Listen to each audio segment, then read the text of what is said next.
There are so many things that are wrong with Section 31, and none of them have to do with what everybody else has a problem with. Guaranteed.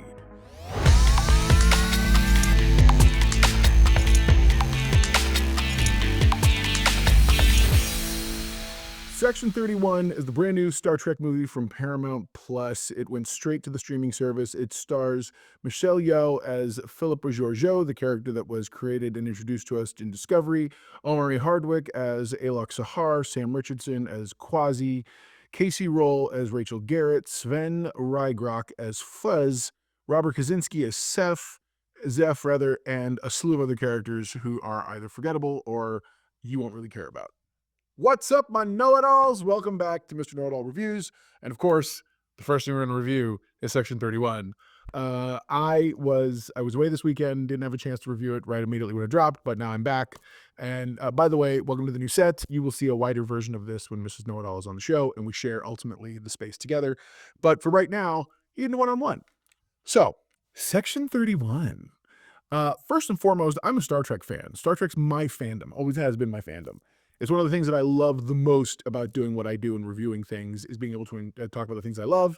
And I usually don't talk about the things I don't love. This is one of those rare instances where those two things clash in that as Star Trek is my fandom, I have no real choice. I've talked to Salty about it, and he and I are on the show on Wednesday. We're dedicating Wednesday's show completely to reviewing and tearing apart this show from the ground up because there's lots of things we need to look at, but I'm not going to do that here. I'm going to give you my review of the show. But again, welcome back, everybody. At any point you want to click through the review, there's time codes down in the description, but also there's a timeline down below. You're more than welcome to click through at any point there. You have several problems that start right up the gate. One, I wanted to like this so many levels, but it's funny, within about 30 minutes of the show beginning, I called Salty up and I said, I see the vision. And he was very much like, what are you talking about? What do you see the vision? This and that. Because he has his opinions. He's salty. It's literally in his character. So when I said I see the vision, I see what they were trying to do. There's a world in which you start this thing, and the character of Philippa Georgiou ultimately, by the end of whatever series they were going to do, gets a redemption arc. She finds some kind of redemption arc. That's what you're here for. And my issues with this are the same issues I had with Acolyte, Star Wars The Acolyte, which was this whole thing tells you a story and at no point shows it to you. The action scenes felt weak. They're hypercut, so you can, and I don't know if that's because maybe Michelle Yeoh is getting older and it's a little not as easy to do certain things, whatever. I don't know the situation. I have no clue. But it felt to me like they were intercutting things to hide bad choreography or personal inability. They even have this one fight scene early on where they literally have them phased, and so they're all staticky and shaky, and it serves the purpose of hiding who's doing the fighting. Though there are key moments where you get to see a face and this and that, and it's just, again, it felt very disconnected for me. The other thing is, I feel like this show has they lack an understanding of what Section 31 is.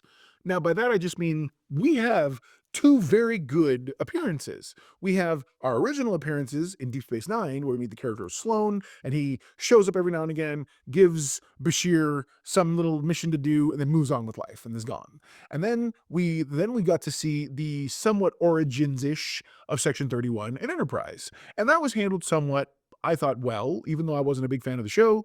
I've since come around to past season 3. Salty and I are watching it on the Patreon for Nerd Fights. So go ahead and if you want to see us reacting to those things. But my point is, you have clearly an origin story. And so between the series they were going to do, the information that exists, we got this. And clearly there was a plan that went off the rails, because if you remember, there's been several production announcements having to do with the development of the show.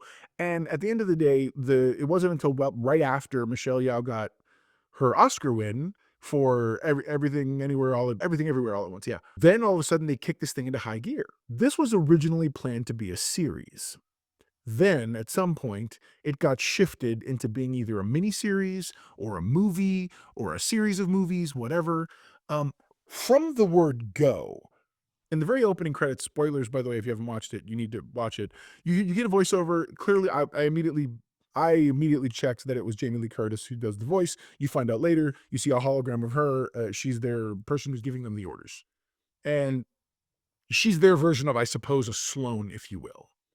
And so this show tries to give us a version of Section 31 that feels like it wants to be the Mission Impossible franchise. And maybe that's originally what the intent was, which is they get a mission, you got to go find this person, whatever else, and you put your team together and then go do your thing. Rachel Garrett is both miscast and misplaced in this series. The character of Rachel Garrett is based on a captain from Star Trek Deep Space Nine, or Star Trek: The Next Generation. Episode was Yesterday's Enterprise, where the Enterprise C comes through a rift, thus changes time, and it wasn't there to save a thing. They cause a war with the Klingons, whatever, and the war goes very badly. And so she's the captain of this ship. Now, they flat out in that episode ask, what year, what's the star date? And she proceeds to tell them the exact star date that she comes from. Salty's done the math, and he'll talk more in depth about that, but she's misplaced already. Not to mention the fact that her character feels like she was written specifically to be the stereotype of bad Starfleet. She's written super cliche and just like none of her dialogue is good. And that's really a shame because the character I think Rachel Garrett could have cemented a position for Starfleet in this. As it stands, there's very little to no connection to Star Trek. I don't even know why they really called the series Star Trek.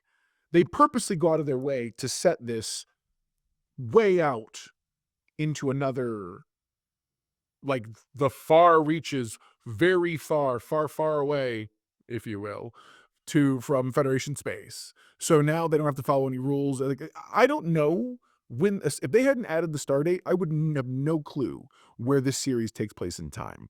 This series could have taken place right during Discovery's era, the 31st century. It could take place after Picard. It could take place anywhere you wanted to. It doesn't connect to anything. It kind of felt like it might have been a good arc for a Discovery season.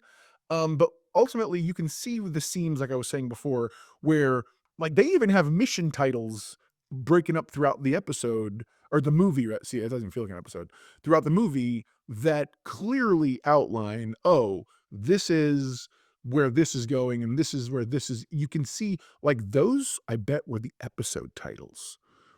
And it's like mission such and such, do this other thing, mission blah, blah, blah. And you see the pieces and the thing is, we don't get any character. They don't have time for character development because they're too busy telling us what everybody, they tell us who everybody is.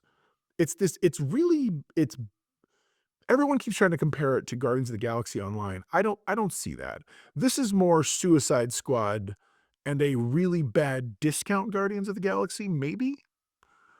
These aren't bad guys per se. There's a couple of weird twists. Again, spoilers if you are still watching. Alok Sahar, played by Amari Hardwick, he's an augment. We're talking Khan-style augment. He was actually a soldier from the Eugenics Wars who was apparently captured by an augment and turned into an augment and forced to do things and whatever else. My thing is, how often are we going to keep going to the augment toy box? In their effort to reinvent Star Trek, they keep recycling their own tropes, things that don't make sense in what they're trying to do. By the way, the actors themselves are doing the best they can with what they have. Again, tomorrow, Wednesday night, Salty's going to have a whole list of stuff that he's going to want to complain about. And I think we're even going to go through the effort of trying to rewrite this and see, because there was a better version of this somewhere in here, and he and I are going to try to figure out what that is, similar to how we did with the Acolyte.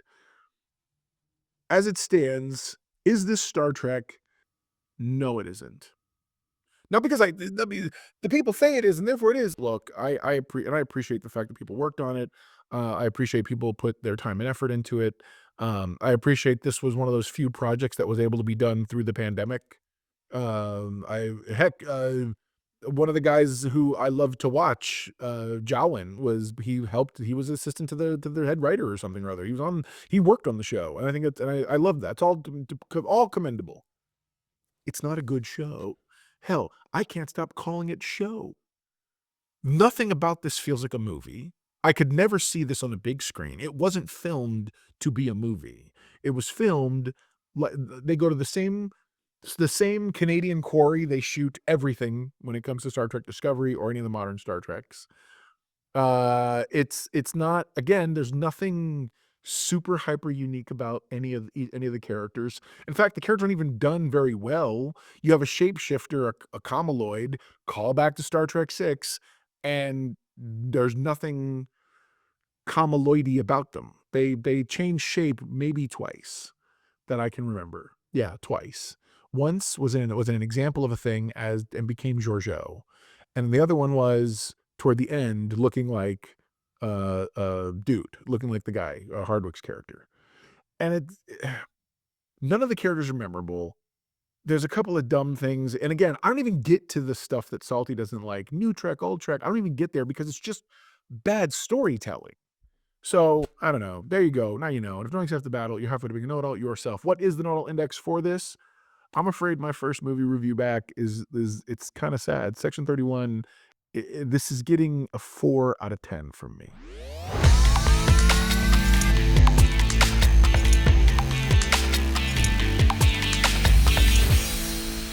Sorry, Creep, if you thought it was going to get a 7, it did not. But love to know your scores. Love to know what you thought. Let's have some constructive conversation, of course. You can always follow me on all the different social medias out there. I'm on X, Blue Sky, TikTok, all of them, Instagram, and Threads as @arealknowitall. So I will hopefully see you guys very soon. We're going to talk more stuff. Again, I have a backlog of some things to do now with the new studio. I'm going to get into some Doctor Who stuff. We're going to talk about the Doctor Who Christmas special that happened, as well as some other things. I hope you stick around for all that stuff. All right, guys, I'll talk to you again very soon. Never forget, everyone loves a know-it-all.